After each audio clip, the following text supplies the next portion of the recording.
Hi hello ನಮಸ್ಕಾರ. ನೀವು ನೋಡ್ತಾ ಇದ್ದೀರಿ ಕರುನಾಡ ಟೈಮ್ಸ್ ಡಿಜಿಟಲ್ ಮೀಡಿಯಾ. ಕರುನಾಡ ರೌಂಡ್ಸ್ಗೆ ಸ್ವಾಗತ.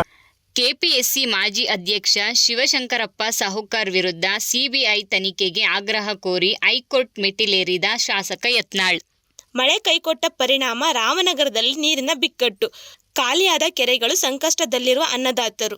ಎಸ್ಐಆರ್ ಕೃತ್ಯದಲ್ಲಿದ್ದ ಮಹಿಳಾ ಸಿಬ್ಬಂದಿಗೆ ಬೆದರಿಕೆ ಆರೋಪ, ಮನೆಗೆ ನುಗ್ಗಿ ದೌರ್ಜನ್ಯ ದಬ್ಬಾಳಿಕೆ, ನಂಜನಗೂಡಿನಲ್ಲಿ ಯುವಕನ ವಿರುದ್ಧ ಎಫ್ಐಆರ್. ಮೈಸೂರಿನಲ್ಲಿ ಮನೆಗೆ ನುಗ್ಗಿ ಅಪ್ರಾಪ್ತೆ ಮೇಲೆ ಅತ್ಯಾಚಾರಕ್ಕೆ ಯತ್ನ, ಸ್ಥಳೀಯರ ಸಮಯ ಪ್ರಜ್ಞೆಯಿಂದ ಆರೋಪಿ ಬಂಧನ. ಮನೆಯ ವಿದ್ಯುತ್ ಸಂಪರ್ಕಕ್ಕೆ 75,000 ಲಂಚ ಬೇಡಿಕೆ ಆರೋಪ, ಮಂಡ್ಯ ಸೆಸ್ಕಾಂ ಎಇ ಲೋಕಾಯುಕ್ತ ಬಲೆಗೆ. ಗೀತ ರಚನಾಕಾರರಿಗೆ ಸೂಕ್ತ ಗೌರವ ಸಿಗುತ್ತಿಲ್ಲ, 3,000ಕ್ಕೂ ಹೆಚ್ಚು ಹಾಡುಗಳ ರಚನೆ ಮಾಡಿದ ಡಾಕ್ಟರ್ ವಿ ನಾಗೇಂದ್ರ ಪ್ರಸಾದ್ ಬೇಸರ. ನಾಚಿಕೆ ಆಗಲ್ವಾ, ರೂಮ್ ಬುಕ್ ಮಾಡಿಕೊಡ್ಲಾ? ಕ್ಯಾಬ್ನಲ್ಲಿ ಅಶ್ಲೀಲ ವರ್ತನೆ ಮಾಡಿದ ಯುವ ಜೋಡಿಗೆ ಚಳಿ ಬಿಡಿಸಿದ ಕ್ಯಾಬ್ ಚಾಲಕ. ಮುಲಾಜೆ ಇಲ್ಲ, ಶಾಶ್ವತ ನಿವಾಸ ಪ್ರಮಾಣ ಪತ್ರಕ್ಕೆ ಹೊಸ ನಿಯಮ, ಅಕ್ರಮ ವಲಸಿಗರ ವಿರುದ್ಧ ಕ್ರಮ ಎಂದು ಪರಮೇಶ್ವರ್ ಸ್ಪಷ್ಟನೆ. ಗರ್ಲ್ಫ್ರೆಂಡ್ ಫೋನ್ ರಿಸೀವ್ ಮಾಡ್ತಿಲ್ಲ ಎಂದು 41 ವರ್ಷದ ವ್ಯಕ್ತಿ ಆತ್ಮಹತ್ಯೆ.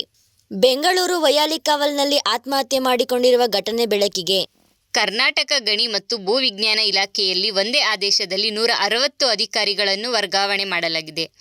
ರಾಜ್ಯ ಸರ್ಕಾರದ ಮಹತ್ವದ ಆಡಳಿತಾತ್ಮಕ ಬದಲಾವಣೆ. ಭದ್ರಾವತಿ ಕಿತ್ತೂರು ರಾಣಿ ಚೆನ್ನಮ್ಮ ವಸತಿ ಶಾಲೆಯಲ್ಲಿ 7ನೇ ತರಗತಿ ಪ್ರವೇಶಕ್ಕೆ 20,000 ಲಂಚ ಕೇಳಿದ ಪ್ರಿನ್ಸಿಪಾಲ್, ಲೋಕಾಯುಕ್ತ ಬಲೆಗೆ. ರಾಹುಲ್ ಗಾಂಧಿಗೆ ಬೆಂಬಲ ಸೂಚಿಸಿದ ನಟಿ ರಮ್ಯಾ. ಪ್ರಧಾನಿ ಮೋದಿ ವಿರುದ್ಧ ವಾಗ್ದಾಳಿ. ಜಿಬಿಎ ಅಧಿಕಾರಿಗಳ ಮೇಲೆ ಹಲ್ಲೆ ಪ್ರಕರಣದಲ್ಲಿ ತಪ್ಪೊಪ್ಪಿಕೊಂಡ ಆರೋಪಿಗಳು. ದಾಳಿಗೆ ಮೊದಲೇ ಸಂಚು ರೂಪಿಸಿದ ಮಾಹಿತಿ ಬಹಿರಂಗ. ತುಮಕೂರು ಬೆಂಗಳೂರು ಹೆದ್ದಾರಿಯಲ್ಲಿ ಕೆಮಿಕಲ್ ಲಾರಿ ಪಲ್ಟಿ, ಅನಿಲ ಸೋರಿಕೆಯಿಂದ ಆತಂಕ, ಟ್ರಾಫಿಕ್ ಜಾಮ್. ಪ್ರಧಾನಿ ನಿವಾಸದ ಬಳಿ ಪ್ರತಿಭಟನೆ ಮಾಡಿದ ರಾಹುಲ್. ಪೊಲೀಸ್ ವಶದಲ್ಲಿದ್ದ ರಾಹುಲ್ ಗಾಂಧಿ ಇಂದು ಬಿಡುಗಡೆ ಭಾಗ್ಯ. ಚಿತ್ರದುರ್ಗದಲ್ಲಿ ಗಂಭೀರ ರಸ್ತೆ ಅಪಘಾತ, ಫುಟ್ಪಾತ್ಗೆ ನುಗ್ಗಿದ ಕಾರು, ಯುವಕ ಸಾವು, ಮಹಿಳೆಗೆ ಗಂಭೀರ ಗಾಯ.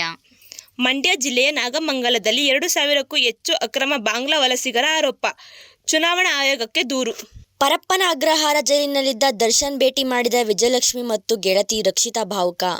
ಇನ್ಸೂರೆನ್ಸ್ ಹಣಕ್ಕಾಗಿ ತಾನೇ ಚಿನ್ನದ ಅಂಗಡಿ ದೋಚಿದ ಮಾಲೀಕ, ಪೊಲೀಸರ ತನಿಖೆಯಲ್ಲಿ ಬಯಲಾಯಿತು ಕಳ್ಳತನದ ನಾಟಕ. ನೀಟ್ ವಿವಾದದ ನಡುವೆ ಪ್ರಧಾನಿ ಮೋದಿ ಸಂದೇಶ, ಮಕ್ಕಳನ್ನು ಪ್ರಚೋದಿಸಬೇಡಿ, ಸರಿಯಾದ ದಾರಿ ತೋರಿಸಿ ಎಂದು ಪಿಎಂ ಗರಂ.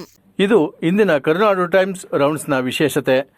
ಮತ್ತಷ್ಟು ಸುದ್ದಿಗೆ ಕರುನಾಡು ಟೈಮ್ಸ್ ಡಿಜಿಟಲ್ ಮೀಡಿಯಾವನ್ನು ತಪ್ಪದೆ ವೀಕ್ಷಿಸಿ.